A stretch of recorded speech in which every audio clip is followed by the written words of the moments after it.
welcome to the class of intelligent product design, and now we are in the phase of mechanisms.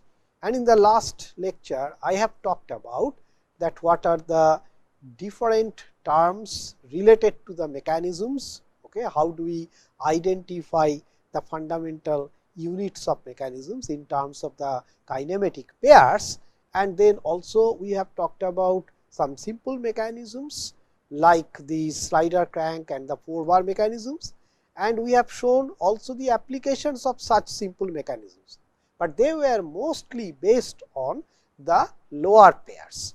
Now, today we will see some of the higher pair mechanisms and also some other type of mechanical motions that you can generate in a system.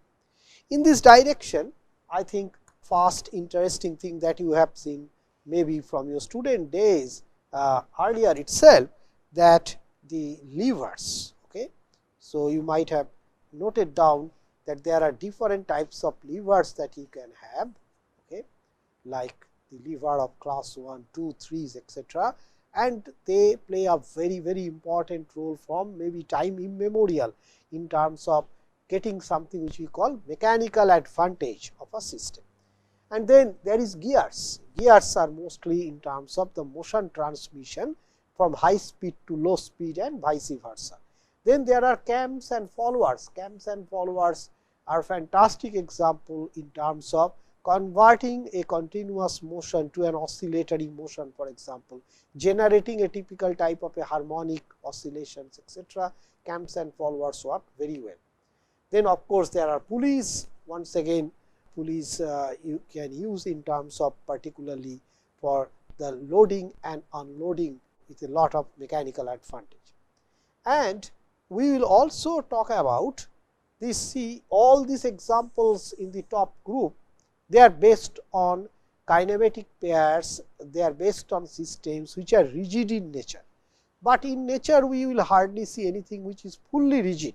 Rigidity means that the system will have almost no deformation when you are applying force to the system.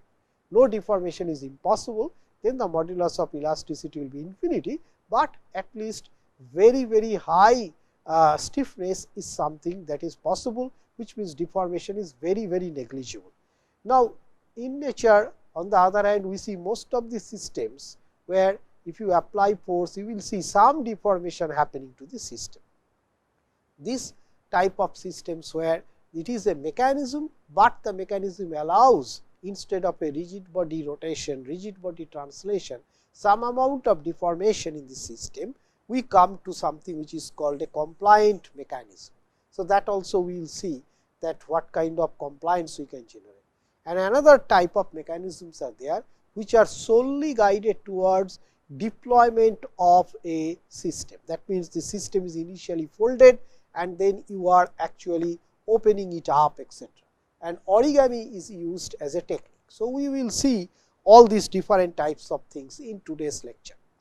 The first is of course lever, and you know that how you can compare the moments at the two ends for different types of levers, like class 1 lever where you have fulcrum here in the middle and the input force is at one end and the output is the other end.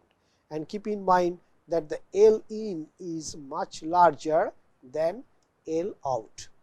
Then you have a class 2 lever where you have the fulcrum at one end, not in the middle, and then you have input at the other end and output is somewhere in between.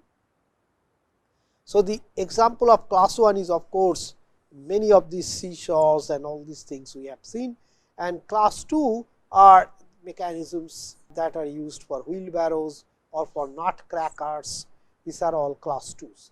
And then we have the class 3s where we also still have the fulcrum at the end, but the input and output have changed their position. While the output is at the end now, the input is inside. Okay. So, this is something that you will see in tweezers, in fishing rods, etc.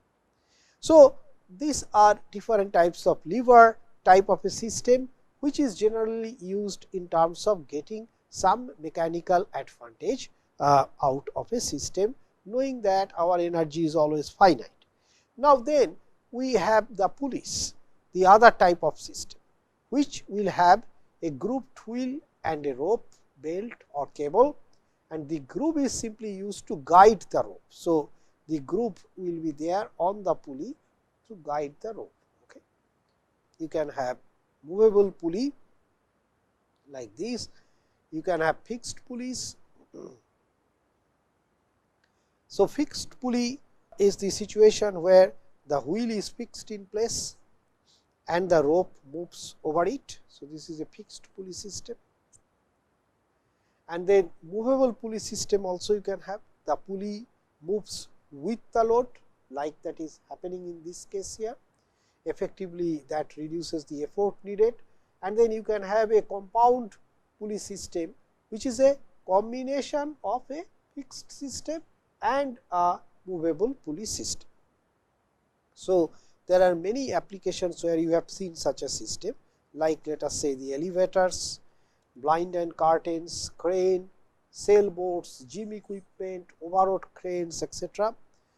And the advantage that you will get is that the effort that is needed to lift the heavy loads, okay, that you will get substantially reduced. And then the changes of direction of force is another. Okay. Sometimes between the push and the pull, you would prefer to have, let us say, the pulling, and then using the pulling you can have if you want to do the work, then you may use a pulley to do this change of direction, where you are actually pushing, but you are applying force to the pulling. And of course, you can make a combinations of these systems in order to develop more complicated systems. Remember Da Vinci's that mechanical robot, which was solely based on gears and pulleys. Then there is this cams and followers, and this is somewhat similar to slider crank mechanism, but in this case what you have is something in which you have to apply the external force, okay, and this will convert the rotatory motion to reciprocating motion. Okay. Like you can see in this case that the rotatory motion is getting converted to the reciprocatory motion of the system. Okay. So, this is however a radial cam system. So, invariably in a cam you will have a rotating piece and you will have a driver which will be, and then you will have a follower system in it.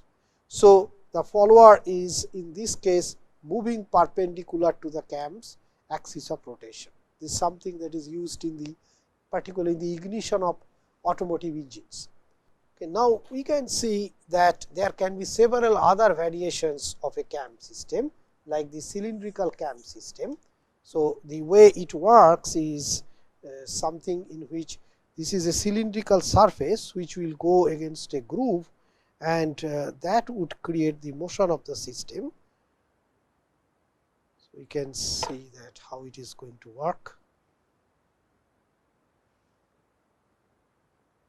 So, you can see that how this motion is happening when you are moving in the cylindrical groove here, and that is creating the oscillatory motion of the system, slightly more complicated.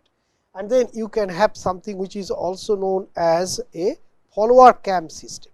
So, let us look at that how a follower cam system would work on. Okay. So, here the follower operates against the face of a rotating cam system.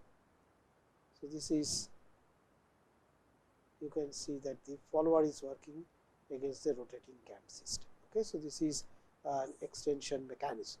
So, these are certain types of cams and followers. Now, let us look into some other types of systems of the followers, like we have these knife edge follower, roller follower. I will just keep each one of them in animation for you, so that you can see that if the follower in this case is in knife edge, this is of one type, and then if it is a roller follower, how is this going to work? You can see that a roller follower. So, here it is the roller that is following the system, and then you can also have a flat faced follower system. So, let us just see it how the flat faced behavior will be. So, you can see that after certain time there is a sudden impact that is happening on the follower, and you can have a in the same way a spherical follower system. Okay.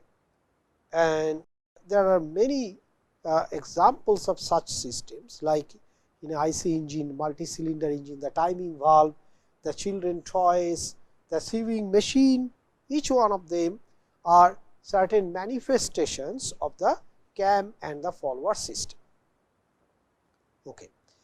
One important thing that you may keep some clues for the use of which follower to use is that the roller follower particularly is something in which the friction between the follower surface and the cam surface is low, is designed in such a manner, and the flat faced follower is something which is used where the space is limited, and the spherical follower is used to minimize stresses at the contact point. Now, other than the lever, followers and the pulleys, we come to one of the most important mechanisms of higher order, which is called the gears. Okay. There are many n number of types of gears. So, I will not go into the details of it.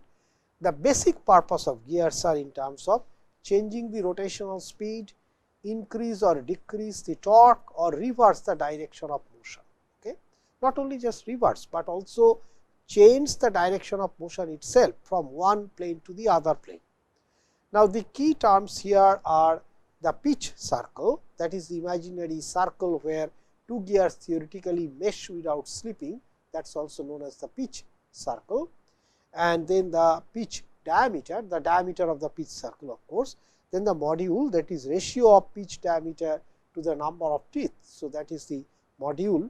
So, pitch diameter to the number of teeth is a very important parameter for gear design. Then the gear ratio, that is the number of teeth on the driven gear to the driving gear, which is proportional to the torque that is getting transferred. And also there are two parameters, one is called addendum, height of the tooth above the pitch circle. So, there is the pitch circle here, you can see this is the pitch circle, and the top surface of the teeth, that is the addendum, and depth of the tooth below, that is the dedendum, that is the below the pitch circle, you have the dedendum. Okay. So, that is here.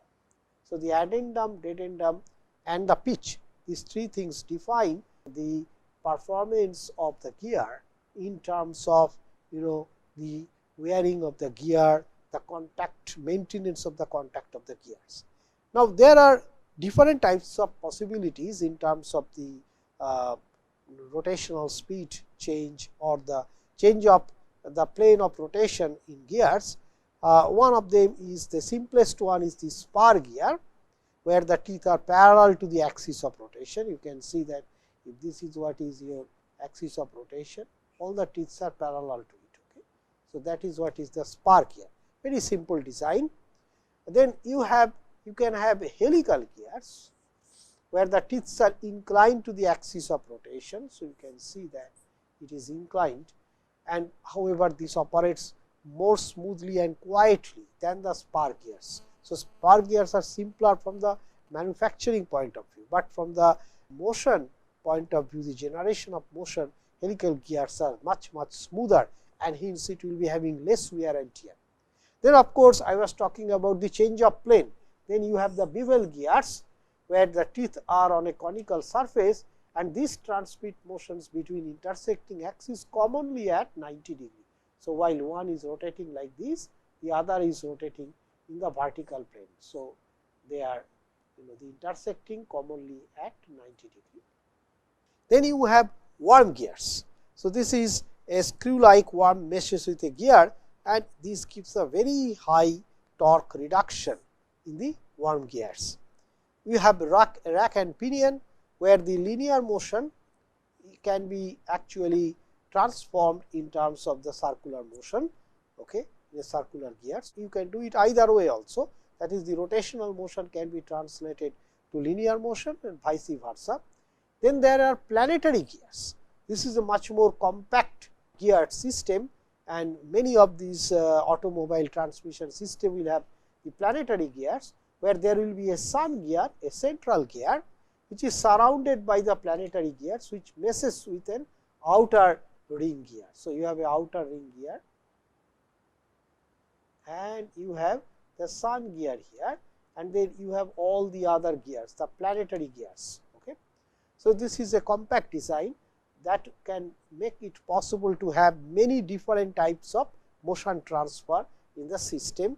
Okay. So, that is why in transmission in this the automobiles transmission system, the planetary gears play a big role, that you generate your energy through the IC engine at one position, let us say, and then that central shaft rotation can be transmitted to different mechanisms, to different parts, and with the help of planetary gear successful. Now, today we have much more complex type of gears. Two examples I will tell you, particularly from the robotics point of view, they are very important. One is called the harmonic drive and another is called the cycloidal drive. Okay. Now, what is a harmonic drive? The harmonic drive principle is based on elastic deformation. So, there are certain components important in a harmonic drive, like a wave generator. So, this is an elliptical type of a internal teeth gear that creates a wave like motion, and then there is a flex spline. This is a thin flexible gear. All the other gears we have seen so far, they are all rigid gears, but this one is a thin flexible gear that deforms to engage with this wave generator. And then you have a circular cam, a rigid rotating link acting as a cam, which forces the flexible gear to mesh with the wave generator.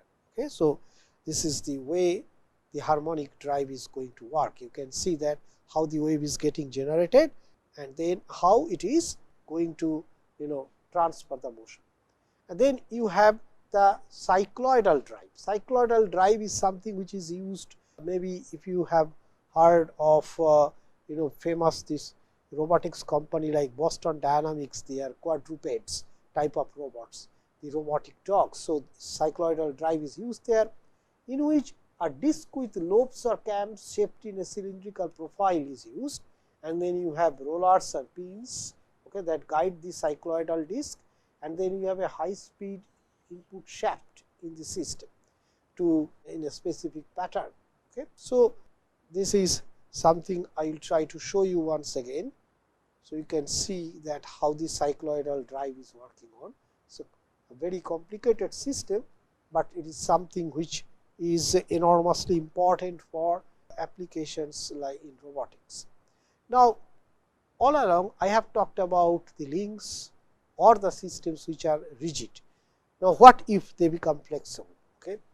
So, one important system is the chain and belt drives. These are very common mechanical systems designed to transfer power between shafts, particularly when the distance between the driver and driven shafts is greater than in geared systems. Okay. So, for a long distance transfer. So, chain drive utilizes a continuous loop of chain to transfer power between two or more sprockets. So, that is a something that is used in bicycles or motorcycles, and belt drive on the other hand. So, that is the flexible element, uses a flexible loop of material belt to transfer power between the pulleys. Okay. For example, in the car engines, in the washing machines, the belt drive is used generally in more common applications. So, while both of them, the chain and the belt drives, are used to transmit motion and torque, chain and belt drives rely on different mechanisms and they are selected based on the specific requirement of the applications. So, this is like different applications of chain and belt. Now, there is another group of completely compliant links. For example, you have seen the 4 bar, but what if these rigid links as well as the pin joints you actually change in terms of a flexible link and the compliant joint. Okay. So, the joint, these are the two varieties possible, that the joint becomes flexible or the link becomes flexible or both becomes flexible. So, then we get something which is compliant mechanism. The advantage is that such a system will have very few subsystems. So, assembly point of view, it is much better, particularly if you go for additive engineering like 3D printing, you can create a compliant mechanism much faster than you have to create a rigid body based mechanisms. So, these are generally then lightweight and compact, and because this is actually dependent on the flexibility of the system. So, you do not need any separate lubricator or assembly system, and it is energy efficient with minimal wear and tear.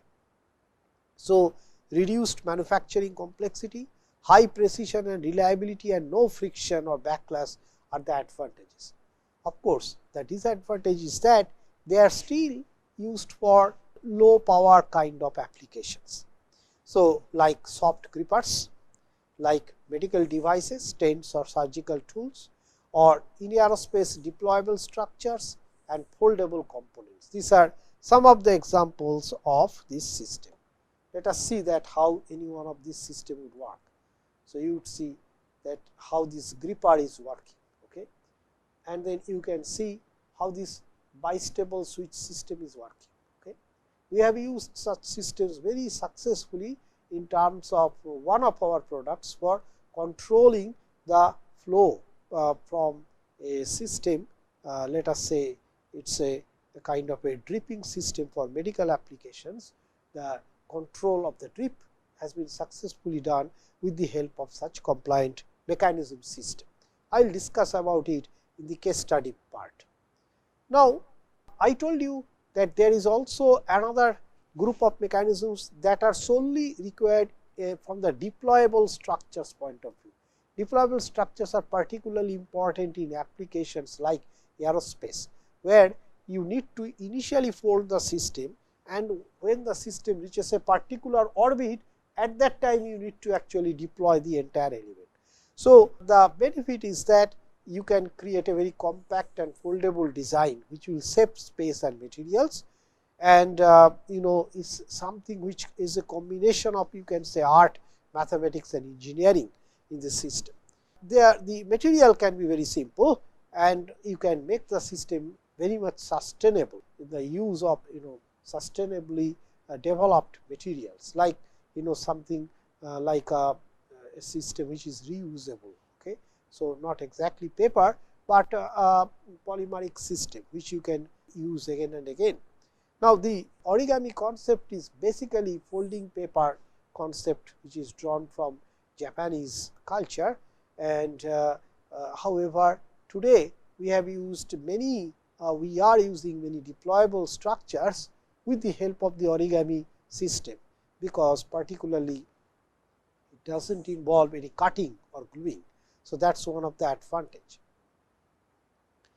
Now, you can see that how the deploying system is coming into picture. Okay. The solar cell is coming into picture. Many such systems. I will show you some more applications of the origami based system, like furniture, or which is based on origami, like robots, medical devices like stents, packaging, micro robots, and many applications of origami based systems. Now, one important thing that comes along with this system, and that I already discussed, is the use of springs of various forms. And I told you in the last class itself that the springs are definitely needed for energy storage, for force control, vibration absorption, load balancing. So, there are multiple applications in them, and there are different types of springs we have to be aware of, okay, in the mechanism design, like this kind of a spring which is based on compression, then the tension springs, and then the torsional springs, lip springs for the vehicle suspension system, bellyful springs. You can see these bellyful spring, okay, one against the other, and the volute springs. Okay. So, there are many different types of springs that can also generate the relative motion, and that can be used, as I told you, in terms of controlling the deformation, controlling the force, vibration, absorptions, etc. Now, there are some mechanisms which are very special mechanisms, quite complex in nature, and I think with that we will try to end today's lecture. So, one of them is called the escapement mechanism. If you have the opportunity to see that how a clock works, you would be able to see the escapement mechanism. Okay? You would be able to see that how the potential energy from the clock spring gets transmitted in terms of the oscillatory motion and the rotational motions depending on the nature of escarpment of the minute hand, hour hands, etc. Now, another mechanism which is used very commonly for preventing the reverse motions is called a ratchet and roll mechanism. And Geneva mechanism is again a mechanism which is used for intermittent motions. So, you can see the intermittent motion happening in the Geneva mechanism system. And finally, if the axis of rotations needs to be shifted, you can use something called Oldham coupling, which transmits power between non-coaxial shafts. Okay? So, this shaft is in one plane and this is in another plane. So, you can transmit the motion using this Oldham coupling system. So, these are certain special type of mechanisms that one can utilize for some complex applications. So, this is these complex mechanisms, and thank you.